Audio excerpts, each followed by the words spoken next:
This past weekend, Honda Performance Development debuted the newest addition to their engine in the form of the Overtake Assist button. This new button gives drivers an additional burst of horsepower and makes for some exciting racing. Roger Griffiths from Honda Performance Development sheds a little more light on this little button with a big punch.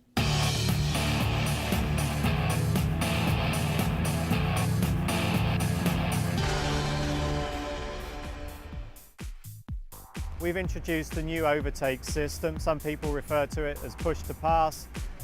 Some people refer to it as the overtake button, the Honda button, whatever you want to call it.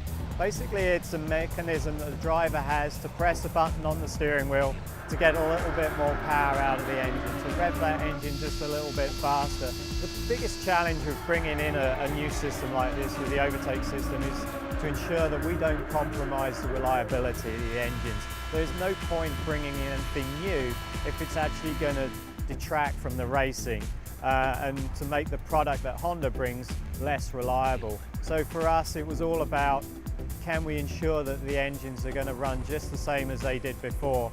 It's not easy to get more performance out of an engine that's already running close to its optimal power levels, but we've tried, we've achieved a little bit.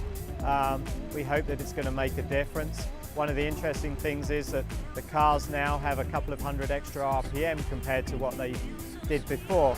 Doesn't sound like a lot, but here on a track like Kentucky with the big gears that they run, that's worth a couple of miles an hour when you're already doing 212 miles an hour. So that's quite a difference. So we hope that it's going to allow some of the drivers that are running in a draft to actually pull past and overtake. After the Meyer Indy 300, drivers were definitely abuzz about the Overtake Assist.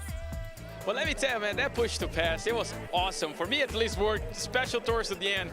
It felt like in a video game, you know, going over it. It was fantastic. Great race. I think the car, obviously, the package was really good. So I'm happy.